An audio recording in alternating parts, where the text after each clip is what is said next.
we know that we pay for that as taxpayers. Every single one of us has to pay for that person's health care, regardless of whether the government mandates it or not. And I agree that there should be tax credits or some kind of subsidy in place to help people afford insurance. And that's the beauty of the Affordable Care Act and why we should keep it and fix it, is because under the current Republican plan in Congress, if you are a senior, 65 and older, and you're retired, and your average income per month is $27,600, under Obamacare, you will pay $1,700 a year for insurance. Under this plan, per year, you'll pay $14,500 for insurance. I completely agree with you. I disagree with the plan wholeheartedly. I have since day one. I think it's a plan they wrote too quickly. Like the Affordable Care Act, I think they did. It's basically, synonymous with each party did the same thing. In a room behind closed doors, they tried to pass something that three people with power thought would be good, rather than seeking out what everyone actually wanted. And I completely agree with you. Healthcare is a bipartisan issue. You can be Republican, you can be Democrat, you can be anyone off the street. You care about someone else. So if you see someone break their arm, you feel bad for them.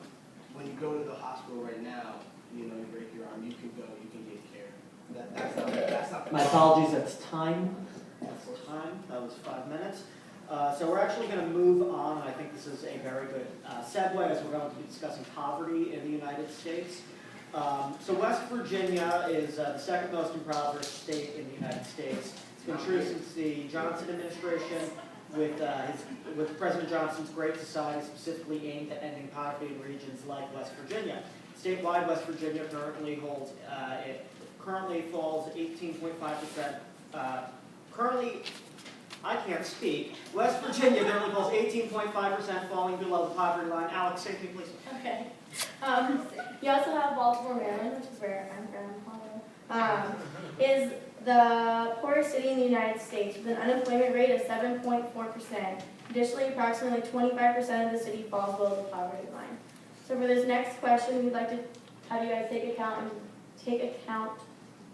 account those situations, and we would like to ask, what programs, if any, would you propose in order to address the issues of poverty in both inner cities and rural areas, and then how would those two programs differ? And in addition to that, I personally think it would be interesting if we have the college Republicans, if you guys would focus on inner city programs, and then young Dems focus on rural city programs, because I think generally you guys don't really do that.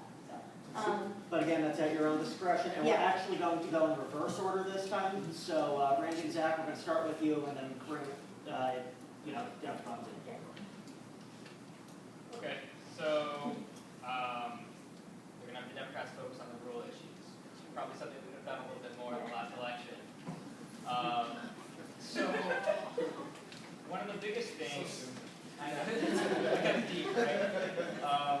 I think that one of the biggest things that we should be talking about, bipartisan, multi-partisan, opposite of the table, across the board would be, we need to be talking about the fact that these jobs aren't going away because of trade deals, because of bad deals made in other countries. They're going away because it no longer makes sense for corporations to pay for them to be there. Free market dictated they should go away.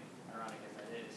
I think that we need to be looking towards the future, deciding what we are going to do as a nation, and be proactive instead of reactive when it comes to things like machines coming in and taking jobs. For example, if you're a semi-truck driver, you're one of the most popular jobs in America. In the next 15 years, that job could be almost entirely eliminated by automation. So what we need to be doing is having conversations about how we can keep these areas of the country alive and prosperous while still allowing businesses to thrive and be able to look and be innovative towards the future.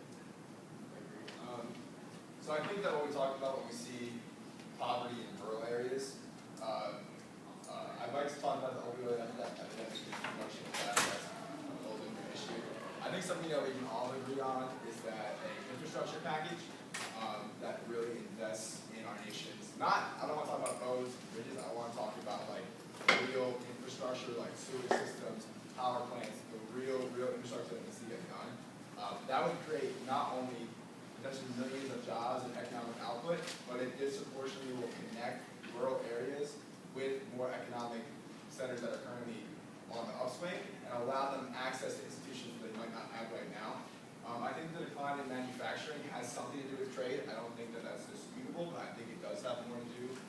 with automation. And something that we're not mentioning, and Democrats need to talk way more about, is a lot of poverty in rural areas where they rely on manufacturing jobs or even some farming jobs that I know back in Wisconsin where I'm from, is the decline of unions. What we see when unions are not around is that workers cannot negotiate for better wages. They cannot negotiate for health benefits. I think that miners in West Virginia are currently suffering from black lung disease and might see that get repealed. If the Affordable Care Act goes away, might need a union to negotiate on their behalf in order to get better benefits. So unions membership is currently 7% in the United States. This country was built on unions. Every day, unions came to work. And I think that as corporations and multinational corporations got way bigger, unions over here, it's always been about workers' rights. And these 26 or 30 states now that have rights That's time. laws, that's killing unions. All right, that's time. And also, just going forward, I'm going to do this, and that means, oh, that sounds horrible. Actually, strike out. No, do that. Do that? Okay. Yeah. Then that sounds better. Okay, well, on that note, College of Republicans, floor is yours. All right, so West Virginia. I grew up in West Virginia, and I came here, and I like it a lot more, but West Virginia will always have a place in my heart. Speaking of inner cities in West Virginia, there's something like we don't really have on the West Coast, especially in Phoenix. It truly is sad. Unemployment rates are extremely high, and poverty is something that it's stuck. When you're in West Virginia and you're in a poverty level, you never get away from it. It's hard to ever get out, especially with problems like the opioid problem and problem like people. The only way to get out of West Virginia used to be you ran into the mine right when you turned 18. You went and did jobs like that. You drove a truck on some of the most dangerous roads in the country. But those jobs are just hard to get now, and so we look at the inner cities and we always try to put programs. What can we do to make people work? What can we do to get more jobs? I think the economic climate needs to be fixed by the governor in West Virginia. I think the governor in West Virginia needs to do something to bring companies in so that they can work, so they can create jobs. I think if the government goes through with infrastructure and things like that in West Virginia, the problem is the rural parts of West Virginia don't want to be connected to the city. They don't necessarily want, they like being out there. They like their farms being different. They like being 45-minute drive away from town. That's their way of life. They don't necessarily want to be connected and brought up in this different world. And I think the problem is that we need to find a way to help people in inner cities, well, subsequently helping people in rural parts without making them compromise their way of life and becoming the other. And where I'm at with that is I think the government needs to create a better economic atmosphere, such as Arizona, who has tons of companies coming here all the time. Uber's testing cars here because of such low corporate tax rates and other things like that. Any sort of influx, even if you believe in high corporate tax rates right now, any influx of business into West Virginia would help them at this point, would help get jobs. I just want to quickly touch on, cities like Baltimore, Detroit, South Side of Chicago, and many others, unfortunately. There's a problem with inner cities. And mainly, a lot of the people living in these inner cities are part of the minority groups. They are being, obviously, there is a misguided treatment towards them. Economically, politically, socially, I could go on and go on and go on. But I believe the best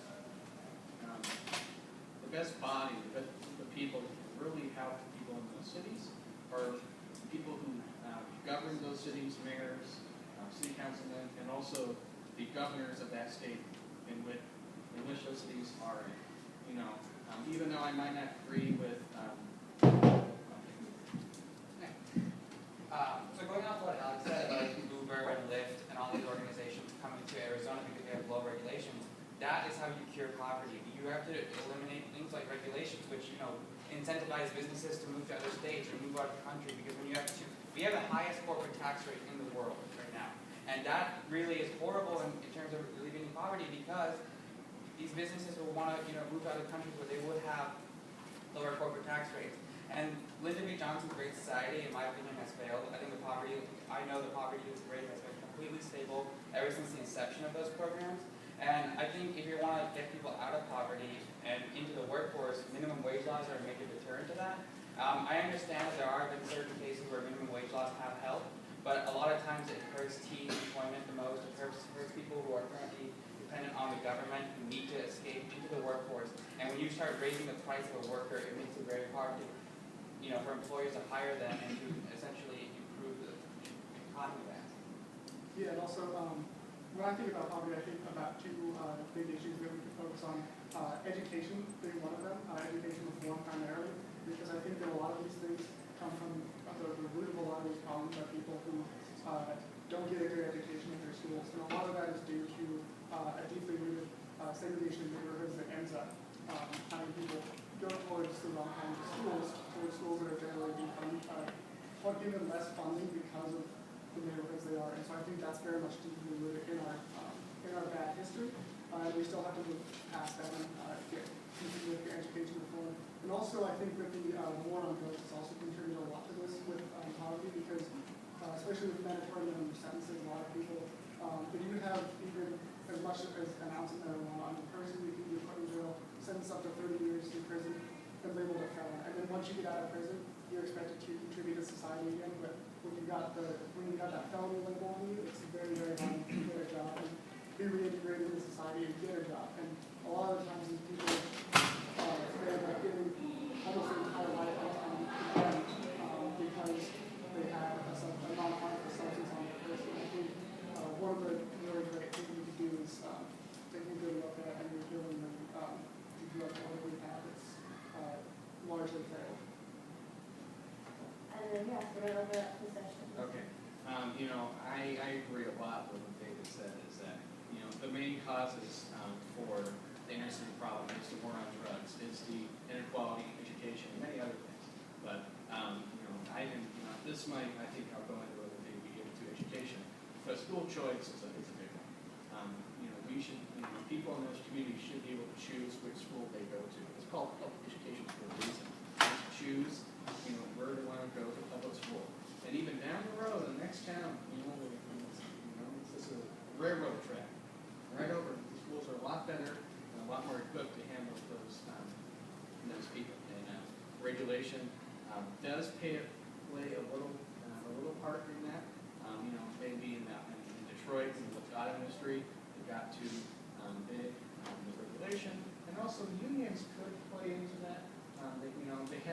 Unions do hold a lot of control in the workplace, and I think that's very unpopular in many businesses, and that's why they try to go to, unfortunately, Mexico or China or wherever they want to go, or other countries to assemble cars, just because they don't have the big unions to. But they also try, they're there to assist, and work for the workers, to protect workers' rights. But they also, and they have become very powerful. So that is something that I could differ on that. But inner cities have really been affected with the war on drugs since the 1980s, and then the inequality of education. So we touched on a lot. It was a broad question about poverty. Something that I was really happy that we all agree the war on drugs is a massive failure, and it's evidence of systemic racism within our society. But I heard a lot of talk about the value of companies coming in and providing jobs. What I really wanted to hear was the value of small businesses, small people, real people, not Intel coming in here and 20 Uber self-driving cars about to kill me on the road in Tempe. What I really wanted to hear was that we were going to invest in people.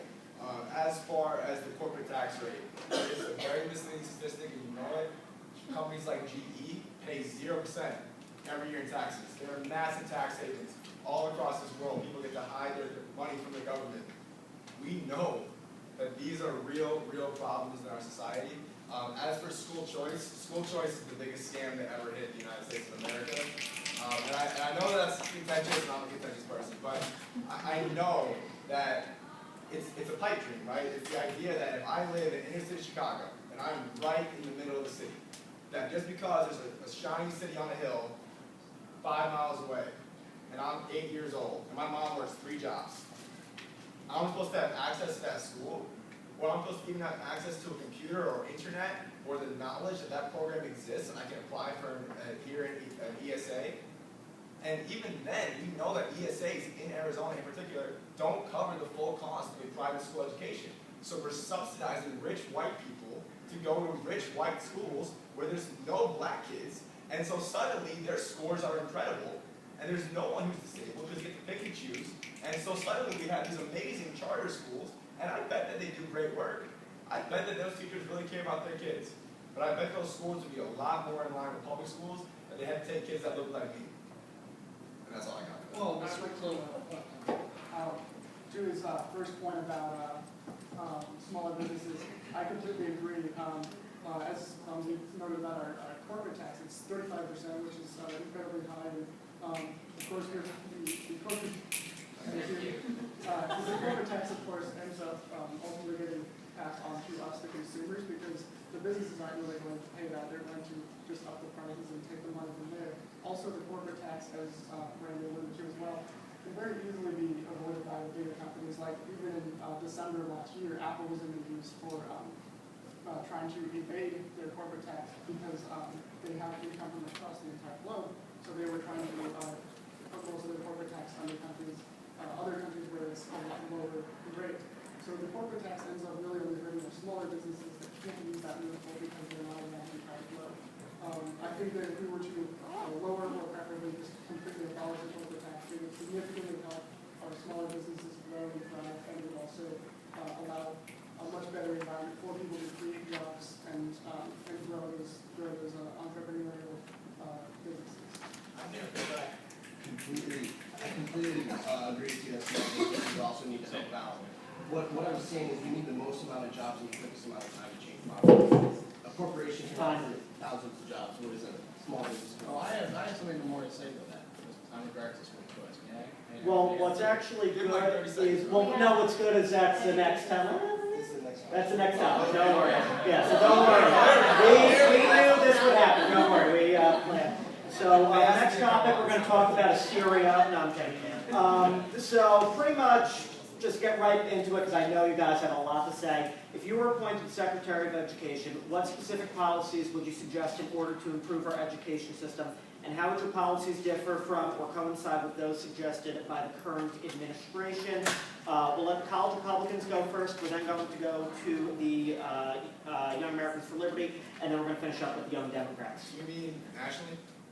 How's that? Yeah, it's, Secretary of Education in Washington, yeah, Secretary, that's the boss currently, yes. not superintendent. Mm. But just, if you wanted to answer it like that, you're more than welcome to as well. Yeah, exactly, it's at your own discretion for that. So without further ado, we'll let the college Republicans have the floor. Education, we're going to talk about school choice, but we're going to argue a little bit about it here.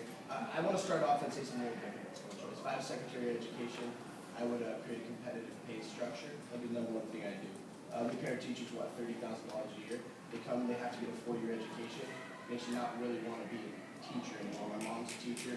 I grew up in a teacher's house. I grew up with the lights getting shut off. You know, I grew up without water at times, and it's tough, single mom. What I think we should do is we should open it up and make competitive pay for teachers. What I mean by that is we say all teachers don't make the same amount of money. You don't make the same amount of money. You start your test scores here, you get tests on the first day.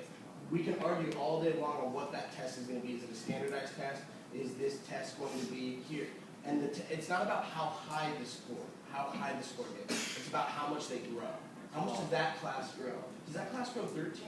It's not that this class in this grade school in Scottsdale, Arizona got 180 on the LSAT, all 12 kids. That doesn't matter. What matters is that these kids grew 15%. Their test scores went from here to here. And if you reach a place, you get, as a teacher, you get a bonus. I think we should create a competitive bonus structure. So I think the number one thing that drives people is getting more money. And I think we'll have the best people teaching, and we'll have people who will go take a teaching job saying, yeah, I might make $40,000 a year, but guess what? I bet on myself, and I'm going to get that $40,000 bonus. So I'm going to pour my life into these students. And by doing that, we're going to create an education system that empowers people. An education system that says, hey, guess what?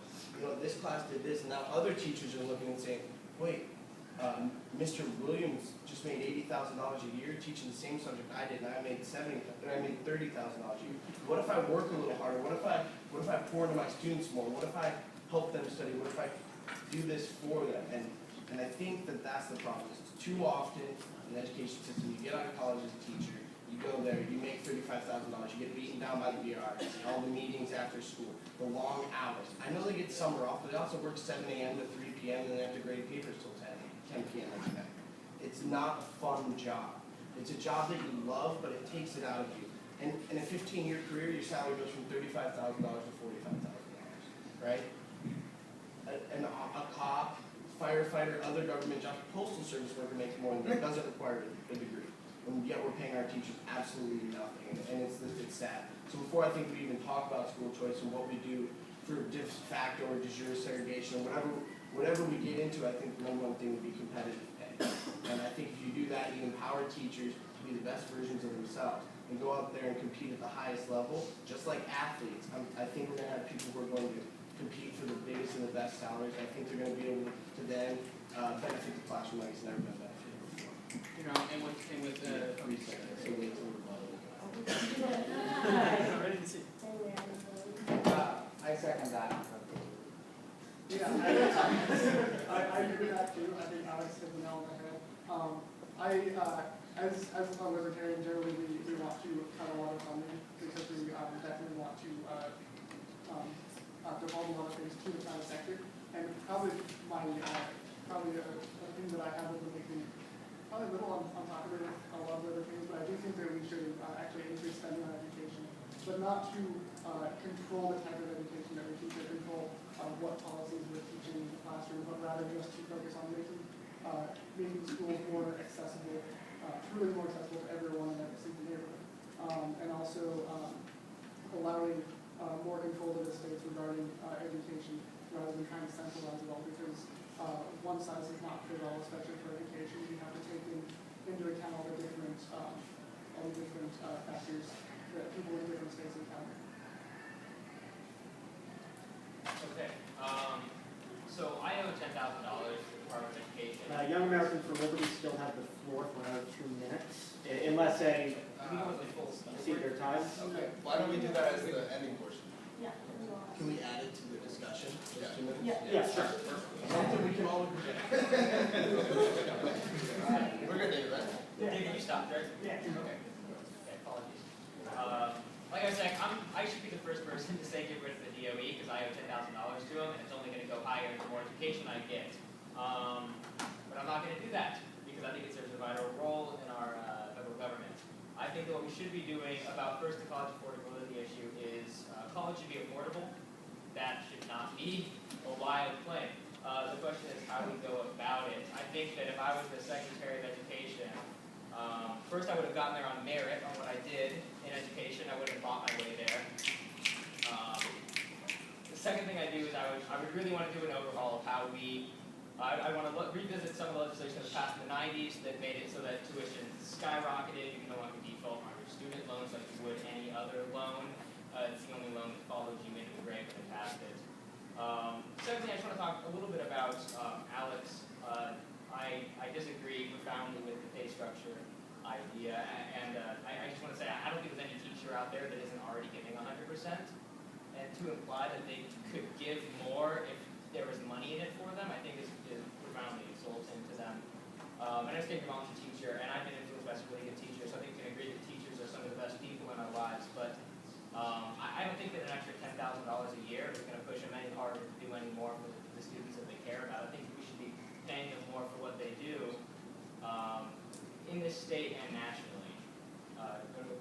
Yeah, so I don't want to be the Secretary of Education, and I don't want to be the Superintendent of Public Instruction in Arizona.